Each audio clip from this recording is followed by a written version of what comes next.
There are really three key events that occur in the Bible associated with the first part of Genesis. The first, of course, is creation. The week of creation, we've discussed that in detail here the last few weeks. The second one, though, is a curse, which we'll talk about today. There's major changes that take place at the time of the curse. And then the third, of course, is the flood. So, on day 6, and the Lord God planted a garden eastward in Eden, and there he put the man that he had formed. And out of the garden made the Lord God to grow every tree that is pleasant to the sight, and good for food, the tree of life also in the midst of the garden, and the tree of the knowledge of good and evil. So God places man in the Garden of Eden. He does this on day 6, on the last day that he's creating. So one question that comes up quite a bit: where was the Garden of Eden? I can tell you right now, don't waste your time. Don't waste your time trying to figure it out. 2 Peter, 3rd chapter, the 5th and 6th verse clearly states, which is up there, "The earth standing in the water and out of the water, by which the world that then was, being overflowed with water, perished." Perished there, the word means to destroy fully. In other words, the land that was present prior to the time of the flood is totally gone. There's no trace of it left. The geography of the earth now is totally different than the geography prior to the flood. The names of the rivers, a lot of people pick up on the names of the rivers, the Tigris and Euphrates rivers, which are named named at the Garden of Eden here. They're simply names that just were carried over from the time prior to the flood till after the flood. They're just names carried over, just like we carry over names from Europe, like Paris, Missouri, or Rome, Georgia, or London, Ohio. We just carried those names over, and that's what they did here. The Garden of Eden was completely and utterly destroyed by the worldwide universal flood, so don't waste your time trying to figure out where it is, but you'll find this stuff all over the place of where they try to place the Garden of Eden. In a lot of Bibles also, by the way. So God places man in the Garden of Eden, and he places them with specific trees that were mentioned there. The tree of life, which somehow gave the man the ability to live forever. Genesis 3, the 22nd verse says, lest Adam here, lest Adam put forth his hand and take also of the tree of life and eat and live forever. Now that statement was made while God was expelling him from the garden. But it states that the tree of life, if he eats from it, he will live forever. No one knows how continual life could occur and what nutrients were present in this tree that would cause everlasting life, what was different about man's DNA at that time. I'm going to get into a little bit of discussion on that as we go through the curse. What was different about his physiology where man could live forever? No one knows or understands that. Also in the Garden of Eden was the tree of the knowledge of good and evil. And I'm going to get in more detail about that in a second. But the garden is apparently the only location for these two trees, the tree of life. As we see, once man is expelled from the garden, there's an angelic guards that guard the garden, guard the tree of life, so he can't have access to it. So that tree isn't scattered all over the whole world. And it doesn't appear that the knowledge of good and evil tree is also just in the garden. So the tree of the knowledge of good and evil it says, of every tree of the garden thou mayest freely eat, but of the tree of the knowledge of good and evil thou shalt not eat of it, for in the day that thou eatest thereof thou shalt surely die. So God gives a command here. The command was given to Adam regarding the tree that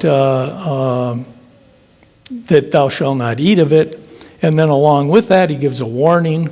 And the warning, of course, is if you do that, you will die. And this conversation between Adam and God was held interesting. If you look through the events of day 6, this conversation apparently occurred prior to the time Eve was created. And also, nothing from the fruit of the tree of knowledge and good and evil had any beneficial effect. The only effect that it had was showing disobedience to God, and therefore the warning that was given that you will die if you eat this.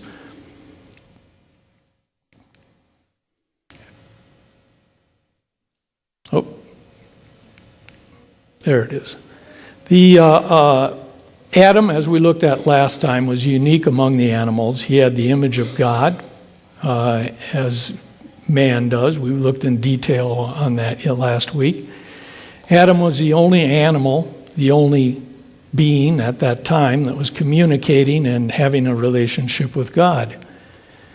And as we know from last time, we went into detail on this. Last time, woman was created, man was incomplete without a companion.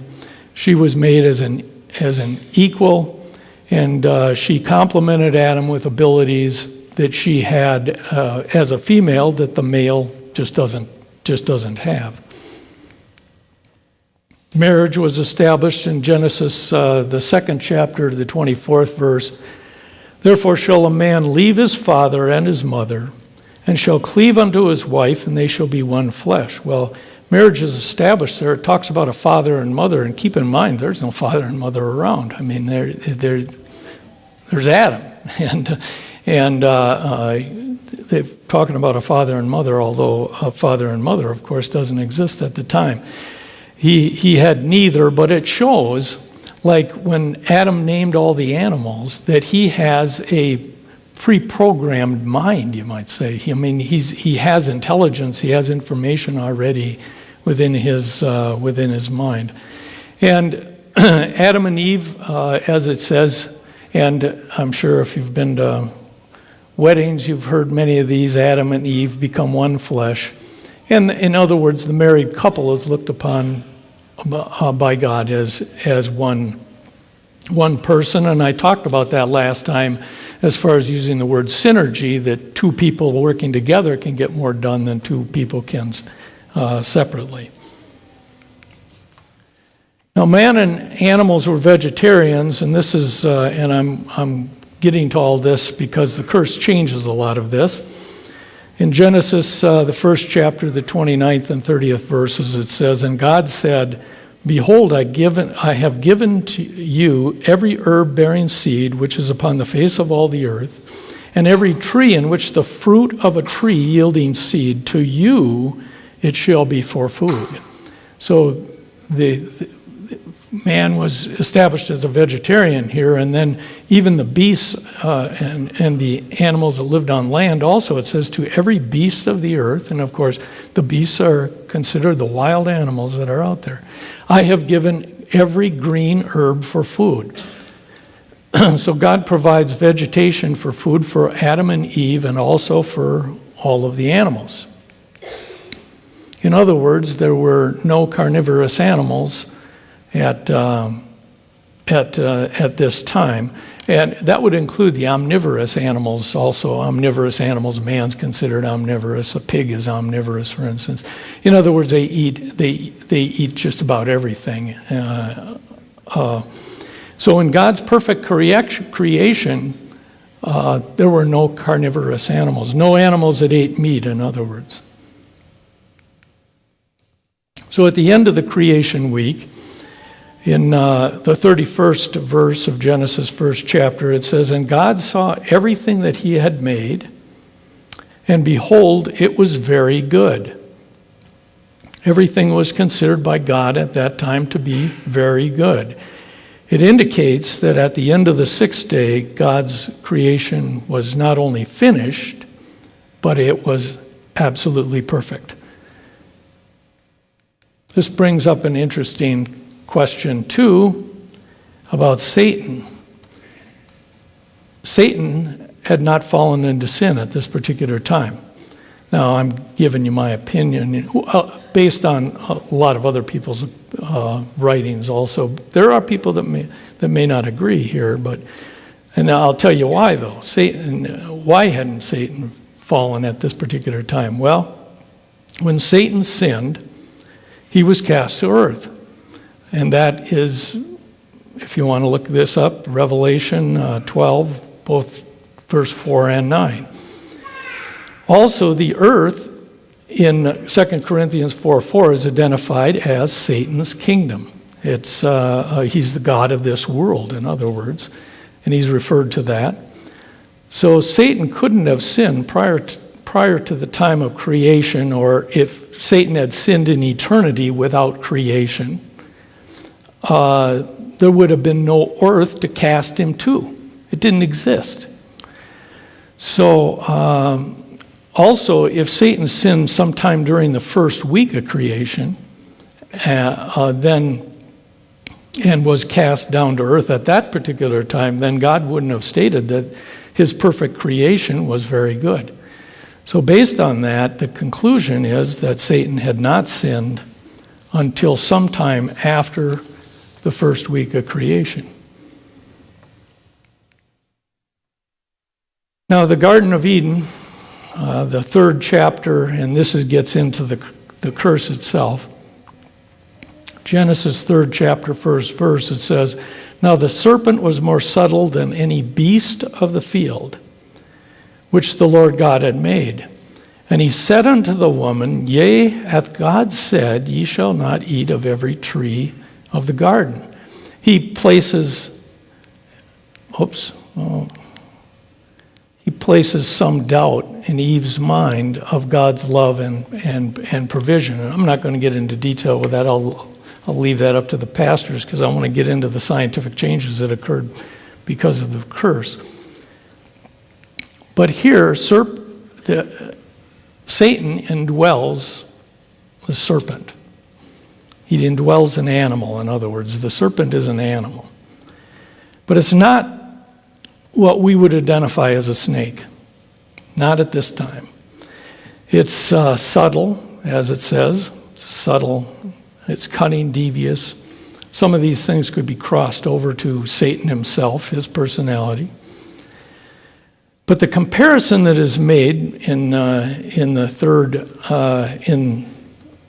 in the verse we just looked at here, you notice that the comparison that's made is to the beast of the field. That's interesting. It's compared to the beasts of the field. In other words, it's a terrestrial animal. And this animal did not appear to be at this time what we would categorize as a snake today. Now, the reason I say that is a snake that we are familiar with today would be categorized as a creeping thing. Now, remember, there were things created, land animals created on day 6.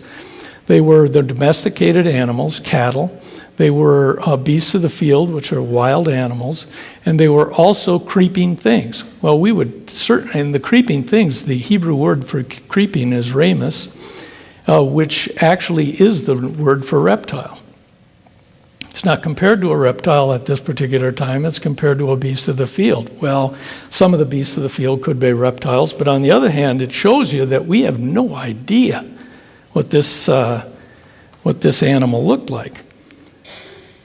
No one knows what the serpent looked like. I can guarantee you that, but I can tell you for sure it didn't look like this. It didn't. It's not a snake. I mean, it is not. And here is another depiction of this, and I'm guessing that it probably didn't look like that either. But creationists have to be careful here, and especially when something like this is built or sculpted. Creationists need to be careful not to fall into the same artistic deception that evolutionists use. In other words, just taking very little information to almost no information on what this animal looked like prior to the time God changed it because of the curse, and to come up from their imaginations what this animal may have looked like. Evolutionists do all that all the time, especially with the so-called ape-human links. You know, when you go back through all the Neanderthal man and all these others, they're doing that all the time. So creationists also have to be careful not to do that. So anyway, whatever this animal looked like, Satan speaks through it. And Satan is extremely powerful. There have been all kinds of questions about how he could speak through an animal. Don't kid yourself. Satan is extremely powerful. If just read the first chapter of Job. Unbelievably powerful. He kills all of Job's children. He kills all the servants. He kills the animals. Satan has supernatural powers in causing a debilitating disease on Job, but at the same time, the disease isn't severe enough to kill him. It takes a tremendous amount of power to be able to do that from a biological standpoint. So here's Satan's powers demonstrated here through him being able to speak through this animal. Satan first causes Eve, as I've said, in the first verse there, to doubt God's love and provision. Now, when does this encounter with Satan occur? Well, I don't know, but I would say for sure it's prior to 9 months. Adam and Eve were given the command, go out and be fruitful and multiply. They were given that command on day 6. I'm assuming at that particular time, depending on a lot of different things, as you all know. I mean, she may have been pregnant, may have not have been pregnant, but anyway, there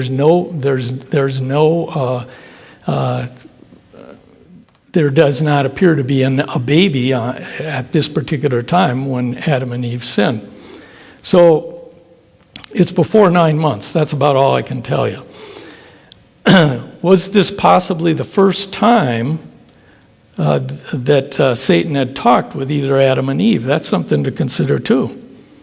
This is the only time recorded, but did Satan attempt to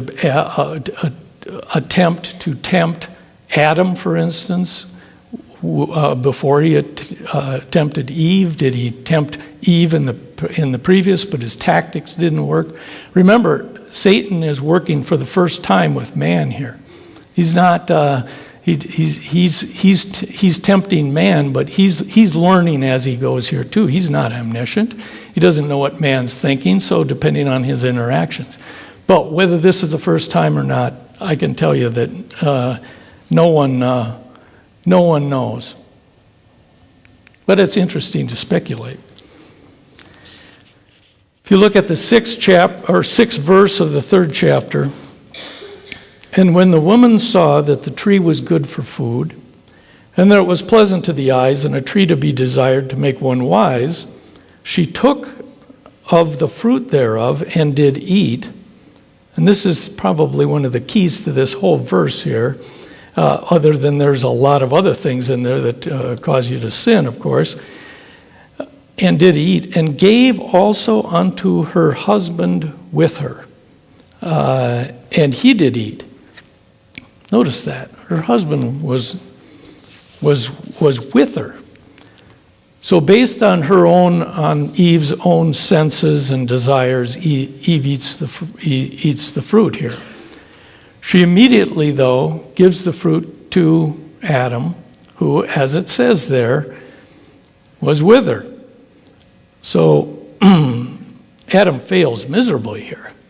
He lets Satan tempt and mislead Eve as his wife. Remember, they're a couple, they're one flesh.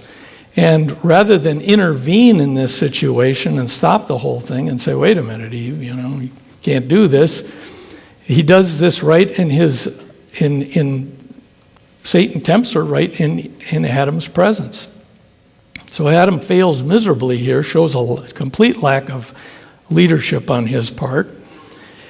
And keep in mind, Adam was the one that was told directly by God not to eat of this tree. He's given that command directly from God.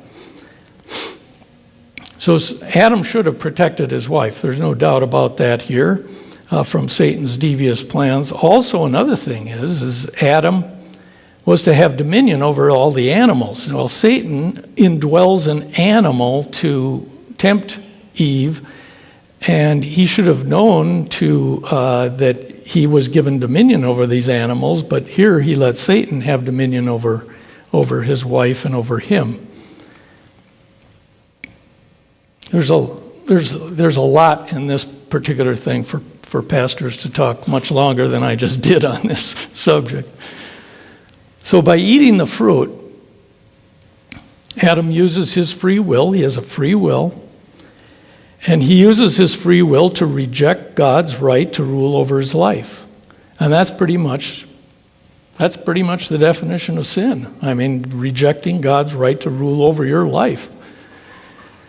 And Adam had a direct personal relationship with God. He and Eve are the only two that had this relationship. They had a direct face-to-face relationship with God in the Garden of Eden. No one's had that.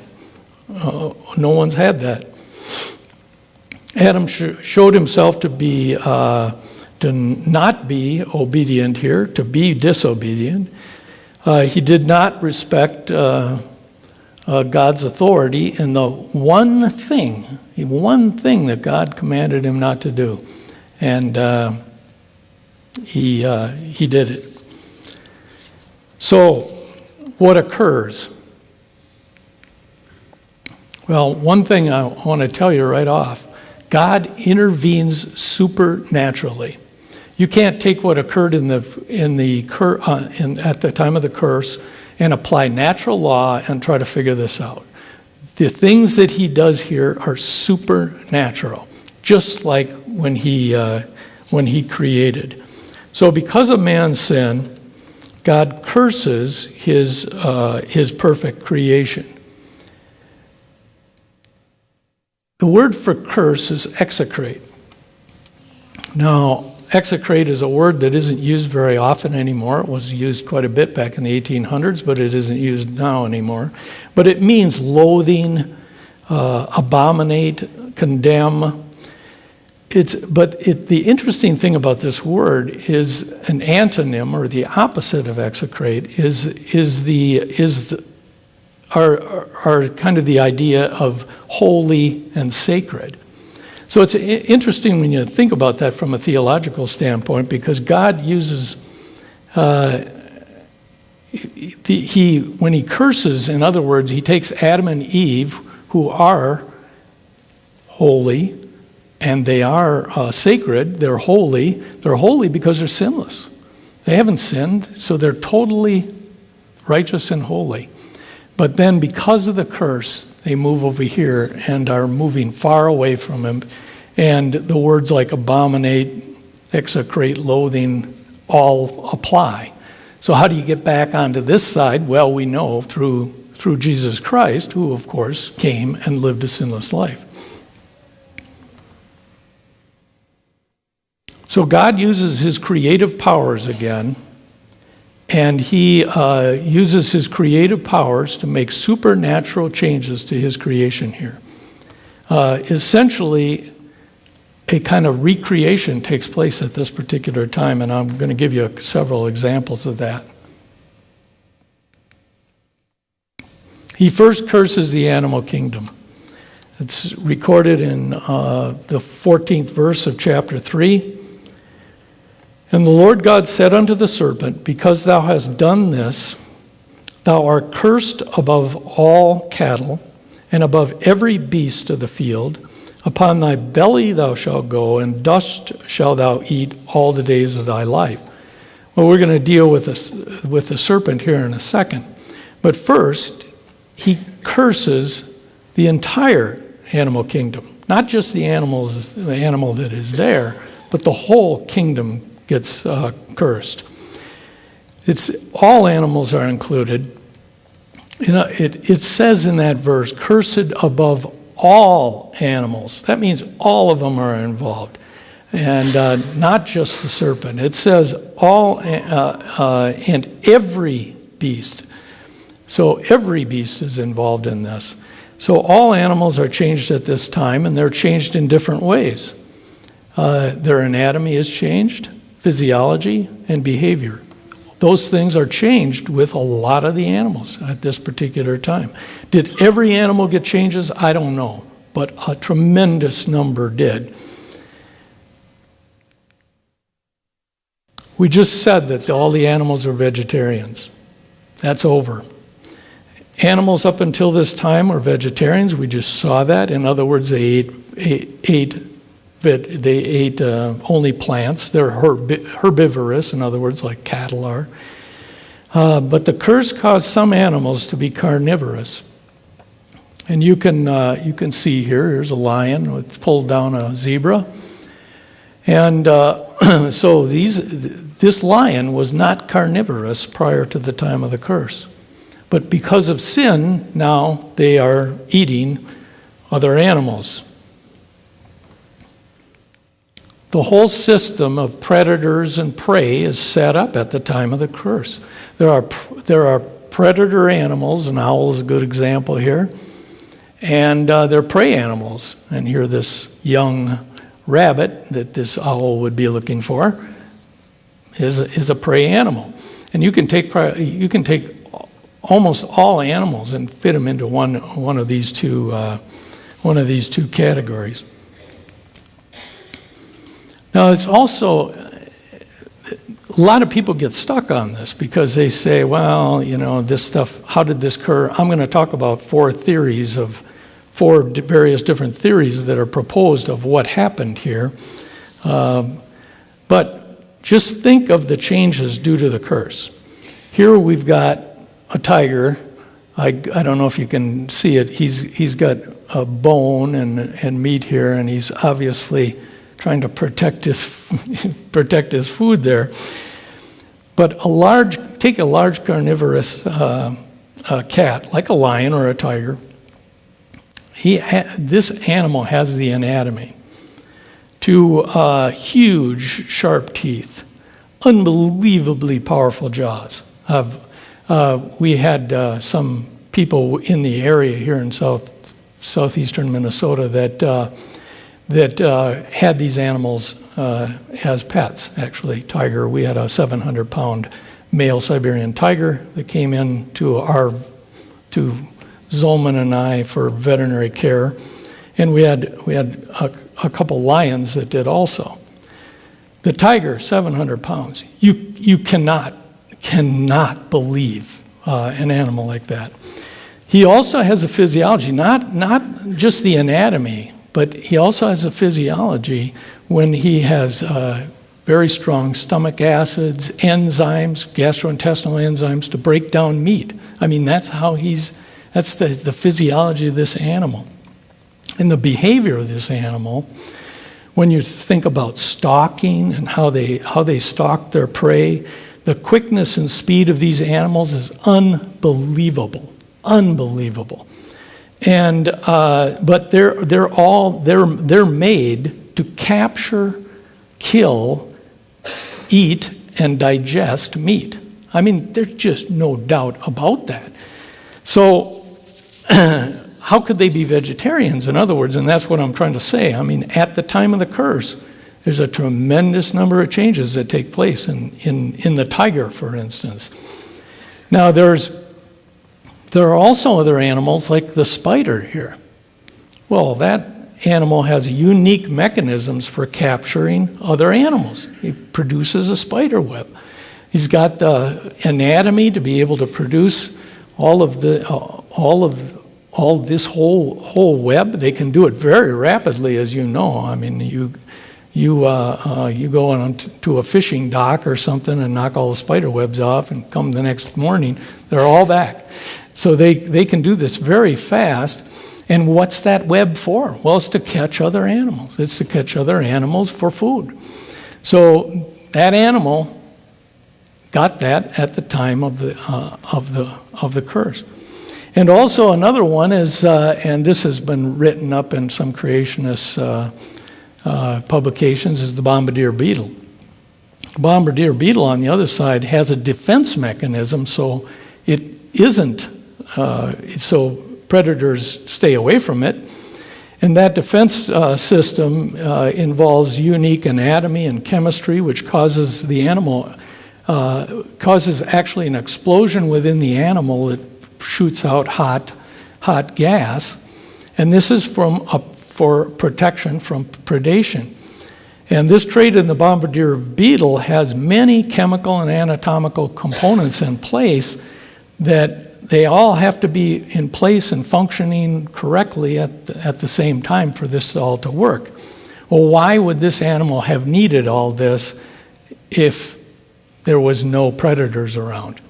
Doesn't make sense. A lot of this had to happen at the time of the curse.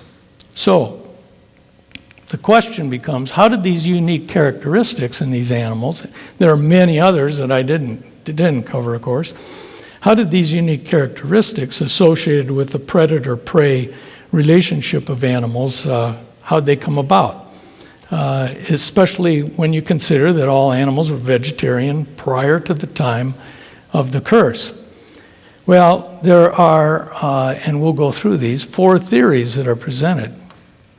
These theories are how God accomplished these changes to the animal kingdom with his curse.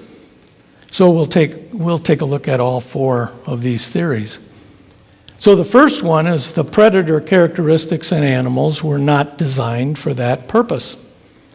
These characteristics had a different pre-curse function. They, in other words, they developed their present function of predation by degeneration through mutation. It sounds a little bit more like, too much like evolution for me. But the problem with this theory is that the predator traits that I've just talked about are extremely specific. And they're specific. You take the tiger, I mean, if you've ever met a tiger, I mean, they are built to kill and eat animals. I mean, there's just no doubt about that. And no way were they designed like that to, stock vegetables, for instance. I mean, it's not in the cards. So there's a big, I think that my conclusion with this one is there's just no way they were created and designed for another purpose. And you can find all kinds of examples of that. I use the tiger as one of the example that comes to my mind anyway, because I've dealt with a tiger, which is they're so fast it's unbelievable. I gave an injection to this 700-pound tiger, and we were vaccinated actually, and the tiger would come and lean up against the cage side. And that was the key. When they lean up and kind of rub against the cage side, you better get the vaccine in fast. And I'm only talking about 2 milliliters of fluid here. And I gave the injection when he leaned up against, and I mean, it's just that fast. And that tiger turned around, hit the syringe out of my hand with his paw, and backed across the cage faster than I could see. I mean, it was a blink of an eye, and all of a sudden he was back looking at me, and the syringe was gone, and he obviously hit it with his paw. It was unbelievably fast. So I can tell you these animals are built they're built to kill. So the second theory of this predator-prey theories is the information for these predator traits was already present in the DNA before the fall, but was in a latent form or a masked form. Now, when you start, it sounds good, but when you start really picking this apart and looking at it from a biological standpoint, it starts falling apart. The reason is because the information that's already contained within the DNA, if you go through successive generations of selection, this also sounds a lot like evolution, by the way, and you go through successive of generations, survival of the fittest, those animals most fit can breed. And the problem becomes, is this process, if it was really in the DNA and it gave them an advantage, you see those animals would start developing that by natural selection, even if man had not sinned. Now, it's man that sinned and the curse that caused the change, but wait a minute, this theory, the animals are going to change, they're going to become carnivorous, even if man doesn't sin. So the two are disconnected. So really the first two theories also, they're both use a lot of evolutionary processes to explain how this occurred. I don't believe either of those two theories, and I think that God's creative power is what occurred here at the time of the curse. And so what's the third theory? Well, this isn't a very popular one, but it's that God created predator animals at the time of the curse. They just didn't exist prior to that time. In other words, at the end of the creation week, just plug in any carnivore you want here. There weren't any lions, there weren't any tigers, there were no eagles, there were no crocodiles, there were no spiders. You could go on and on and on. In other words, all those animals, this theory would say that all those animals were created at the time of the curse. Well, it's not very popular, and I honestly don't believe it, but it's out there. Most people do not believe this particular theory. The fourth one, which I think makes most sense, and I can back this up with the Bible, is that God used his creative powers again here. He went back, and at the time of the curse, he uses the same creative powers that he used to create in the first 6 days. He creates again here to markedly change many of the animals that he had initially created. Now, I think that this theory is probably correct, primarily based on the changes that are described in the Bible for the serpent. The serpent is used as an example here of how all these changes took place. And if you go back to what it says in the 3rd chapter, 14th verse of Genesis, there were drastic anatomical changes that took place to this animal. The method of locomotion for this animal changed. It's now crawling on its belly as it leaves this encounter. The 14th verse says, "Upon thy belly thou shalt go." It's a description of how a snake moves. And you can see, this is a skeleton of a snake here. There's absolutely no legs on this animal anywhere. I mean, it's totally legless animal. There's a physiological change that takes place with this animal. Its method of finding food changed for this particular animal. "Dust shalt thou eat all the days of thy life." Well, what does that mean? Dust that thou shalt eat. Well, it's interesting that snakes have a forked tongue. They have a forked tongue. And if you've seen a snake, if you've been around long enough to see them, but they will stick out their tongue, and they have a forked tongue. And the idea behind the forked tongue is they throw that forked tongue out. They get dust particles on it that has scent. they're looking for prey, they're looking for food. And then they bring that forked tongue back into their mouth and they rub it across the vomeronasal gland organ, which is Jacobson's organ. And then, depending on what they sense, left or right, they know which way to move to find prey. Essentially, what they're doing is eating dust. It's exactly what it says in the Bible.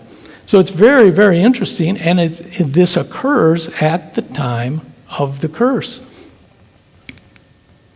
So this is the physiologic change that takes place. Of course, it takes anatomy here. Here's a forked tongue.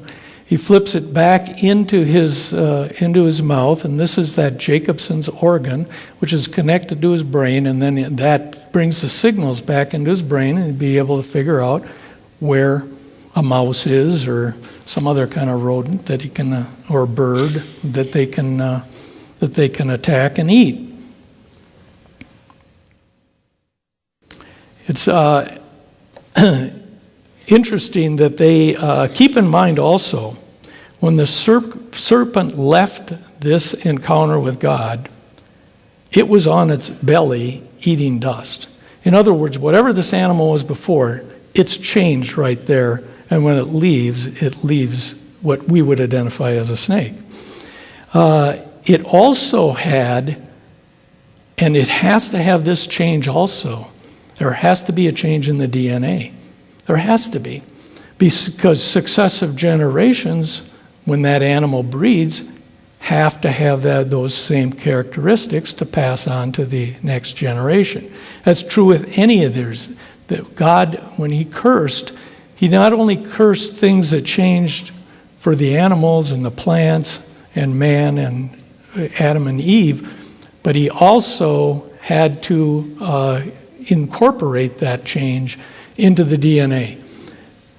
I can tell you right now, you don't do that naturally. I mean, this is something that occurs supernaturally.